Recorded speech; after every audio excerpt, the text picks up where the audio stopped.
Assalamualaikum, selamat pagi. Hari ini bersama dengan saya Aidil dari Klinik Kucing Cinta Kasih. Jadi hari ini kita agak bertuah sebab kita sedang bersama dengan seorang yang boleh jadi inspirasi untuk semua pencinta kucing di luar sana. Kita bersama dengan Cik Azrin ya, Cik Azrin daripada For Dixon. Dixon. Okey, Cik Azrin, saya nak tanya pasal macam mana journey Cik Azrin pada mulanya, briefly lah, macam mana mulanya menjadi seorang rescuer kepada kucing. Okay, first macam mana saya jadi rescue. Saya selamatkan kucing-kucing jalanan, terutama yang sakit. Saya bawa, saya kalau jumpa kucing-kucing yang sakit, saya bawa balik rumah, saya rawat, saya bawa pergi klinik. Saya akan sedaya upaya saya akan sembuhkan kucing tu lah. Okay, first memang journey saya bermula sejak kematian kucing kesayangan saya. Pada tahun bila tu Cik Lili? Tahun 2018. Masa tu saya hanya ada 3 ekor saja kucing kat rumah. Yang paling sayang nama dia Echot. Okey, saya ada gambar dia juga Ini, ini. Okey. Ya, ini Echot. Okey. Jadi memori pada phone Cik supaya kita Ya. okay. Okey, kucing saya tu dia ada 3 kaki je. Memang lahir 3 kaki? Tak, masa dia baby, dia pernah kena, dia ada orang langgar kaki dia. So memang kaki tu tak dapat diselamatkan lah, kena potong. So daripada baby memang dia ada 3 kaki je lah. Sampai umur dia 2 tahun, saya bela dia, memang manja 24 jam memang dengan saya. Pergi kerja bawa dia, memang sentiasalah hanya dengan dia je. Satu hari tu masa saya tengah tidur, saya tak perasan yang dia dah keluar daripada rumah. Dia masuk dalam enjin kereta mak saya. Mak saya pun tak perasan, dia start kereta, dia dah bawa. Lepas tu kucing saya tu, dia masa dekat traffic light, dia turun kat bawah, dia kena langgar dengan kereta lain. So nasib baik ada orang selamatkan dia, kontak kita orang. Saya dapat bawa kucing saya pergi klinik dan kos rawatan dia tu masa tu dekat 3,000. Doktor cakap kalau tak boleh nak bayar 3,000, minta maaf, saya tak boleh nak rawat kucing awak. Serius masa tu memang saya tak ada duit. So boleh kata Echot nama dia adalah penyebab utama kepada Cik Rin untuk bertanggungjawab untuk menyelamatkan kucing lah. Ya, sebab saya rasa lepas masa tu doktor suruh bayar 3,000, saya gadai emas saya untuk untuk bayar kos rawatan kucing saya. Tapi mungkin Allah lagi sayangkan dia. Memang kucing saya dah tinggalkan saya untuk selama-lamanya. So masa tu saya stres. Saya kekurangan 20 kilo berat badan. Okay. Pasal stres.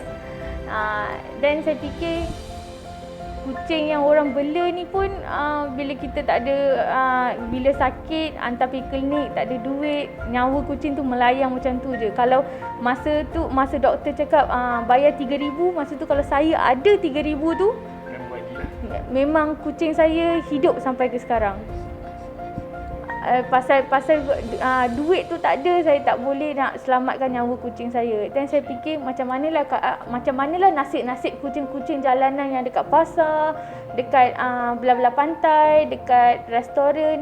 Kalau dia orang sakit, siapa nak selamatkan? Mesti semua orang fikir, kalau aku bawa pergi klinik, mesti aku kena keluarkan duit, mesti kos tinggi. Tak apalah, walaupun dia ada niat nak tolong pun, fikirkan kos rawatan, memang orang takkan tolong kucing tu. Kucing tu mati macam tu je lah. Daripada itulah saya buat apa, tak apa. Walaupun saya bersusah payah macam mana pun, kalau saya jumpa kucing-kucing sakit, saya akan bawa pergi vet. Seboleh-bolehnya saya nak selamatkan nyawa kucing tu. So saya boleh dapat pastikan bahawasanya Echot memberikan banyak impact kepada Cik Rin. So soalan seterusnya adalah apakah cabaran yang paling getih setakat ni apabila sudah menjadi seorang cat rescuer? Sebab saya sedia maklum sendiri bahawasanya saya sendiri pun biasa menyelamatkan kucing, sebab saya sendiri pun ada 23 ke 27 ekor kucing dekat rumah. Jadi saya faham maksud Cik Rin tadi lah, bila kita kehilangan kucing kita sangat sayang. Jadi apakah cabaran yang paling getih setakat ni bila Cik dikabarkan Cik cuba menyelamatkan kucing di kawasan Pantai Pidi, and then dekat kawasan tempat Cik bekerja, dan kucing-kucing mana yang Cik jumpa. So apakah cabaran yang paling getih setakat ni yang Cik pernah hadapi? Cabaran dia kalau jumpa kucing-kucing yang macam sakit biasa-biasa tu okey lah. Tapi kalau jumpa macam kucing yang jenis sakit dia yang sangat teruk, dan saya rasa macam kucing tu memang tak boleh bawa pergi vet pun, kita tak boleh nak selamatkan dia. Bawa balik rumah saya tak boleh nak itulah maksud saya, bila nyawa kucing tu melayang depan mata saya tu, itu cabaran-cabaran. Benda tu semua sebenarnya tak boleh nak tahan. Kalau macam nak selamatkan kucing-kucing di pantai, kucing-kucing dekat restoran tu semua, saya boleh bagi tempat perlindungan dekat rumah saya. Itu semua benda basic yang sebenarnya semua orang boleh buat. Semua individu yang ada, semua orang boleh buat. Tak kisahlah dia pencinta kucing ke, dia bukan memang tak biasa dengan kucing ke, tapi kalau dia boleh selamatkan kucing tu, kira okey. Kira kalau kita pandang, tak payah kita macam space kat rumah tak cukup lah, kita tak ada duit lah nak ni. Tak ada. Sebenarnya semua orang boleh selamatkan kucing. So sepanjang daripada 2018 Cik Rin menjadi seorang rescue kucing ni, ada tak kira pihak-pihak yang cuba bagi macam negative feedback, buat apa Cik Rin buat benda ni semua, tak payahlah kan, kucing dia pandai survive sendiri, ni macam negative thoughts yang orang bagi kebanyakannya, macam ala kucingnya pun kan, kucing ni binatang sini pandailah dia nak survive sendiri semua perlu agak. Ada tak orang-orang terdekat ke kata macam stop lah Cik Rin, tak payahlah bazir duit lah, sebab kita kan tahu kan kos nak selamatkan kucing itu untuk beri kesihatan kepada kucing. Contohlah kucing tu sakit sangat-sangat, kos dia agak tinggi, macam Cik Rin beritahu tadi, kos dia macam 3,000. So Cik Rin kata macam kalau saya ada duit tentu saya akan bagi. So macam mana dengan Cik Rin macam menghadapi orang-orang yang macam ni, yang macam cuba nak downkan Cik Rin ke? Pernah tak ada keadaan yang macam tu? Pernah, banyak sampai ke sekarang. Okey,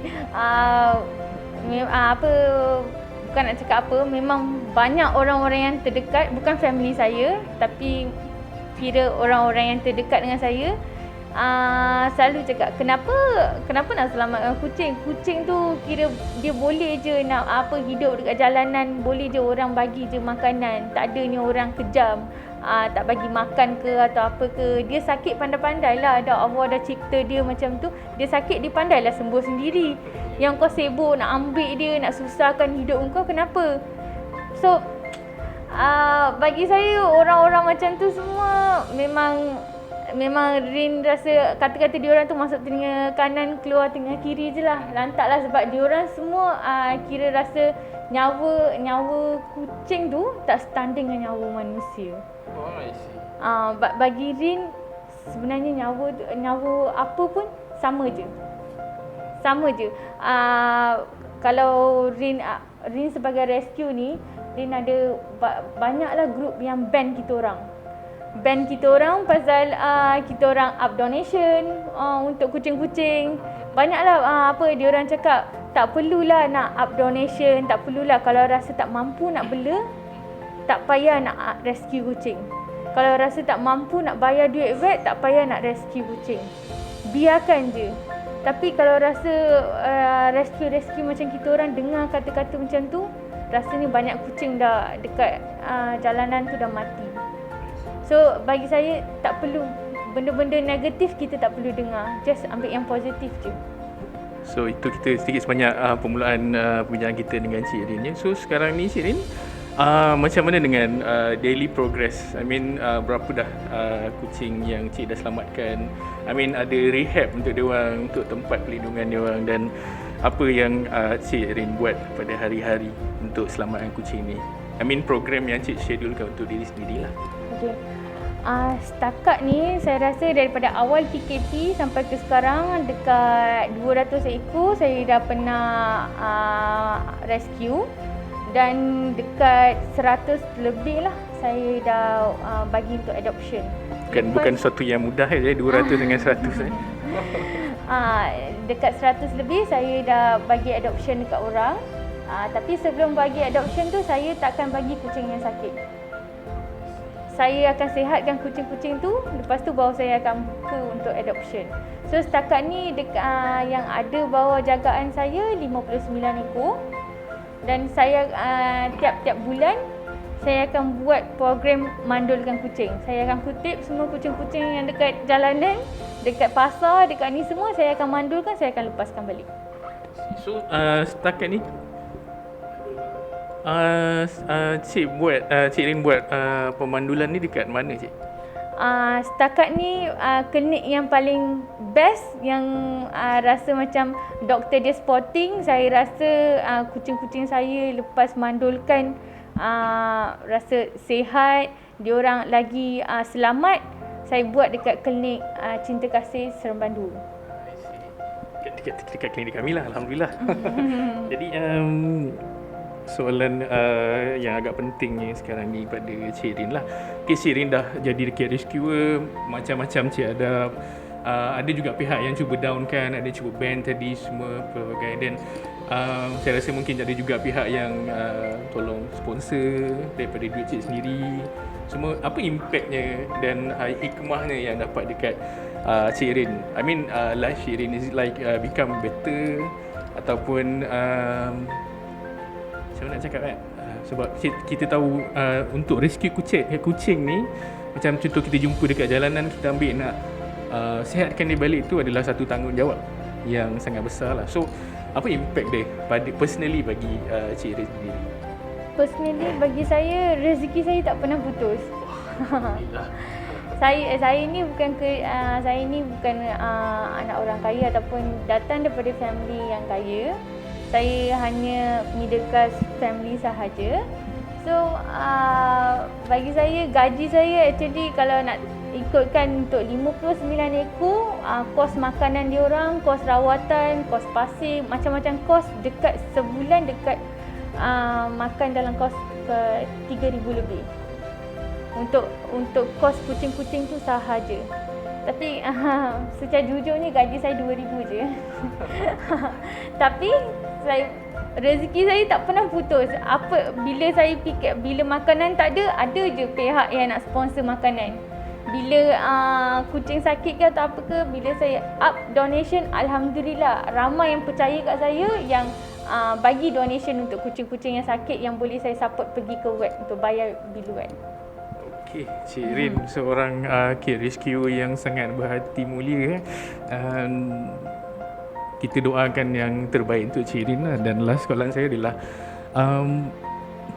untuk penonton di luar sana yang nak menjadi cat rescuer ataupun pernah ada niat tapi membatalkan sebab selalu fikirkan kos dia, ataupun any negative thoughts lah orang bagi dekat dia, and then dia kata macam tak apalah, tak payahlah buat benda tu semua, just biarkan sajalah. So apa nasihat Cik Rin sendiri pada mereka semua yang sedang melihat lah? Okay, please kalau orang yang bagi kata-kata negatif, cakap tak payah selamatkan kucing ke atau apa ke, please jangan ikut cakap dia orang. Sebenarnya bila awak selamatkan kucing yang bila awak ambil kucing yang sihat, awak bela, awak rasa macam okeylah, tenang, just boleh main-main, manja dengan kucing tu. Itu je feeling yang korang boleh dapat. Tapi kalau korang ambil kucing sakit, korang sembuhkan kucing tu, lepas tu kucing tu membesar depan mata korang, serius, dia punya feeling tu lain. Rasa macam korang dah buat something yang sangat besar dalam hidup. Dan insya-Allah benda-benda tu semua akan dapat ganjaran dekat sana nanti. So kat mana yang paling senang kita boleh dapat get in touch dengan Cik Rin ke? Facebook ke? IG ke? Dekat Facebook je. Dekat Facebook, nama Facebook saya Nurul Azrin Sultan. Kalau nak tanya pasal kucing, apa-apa, insya-Allah boleh kontak saya.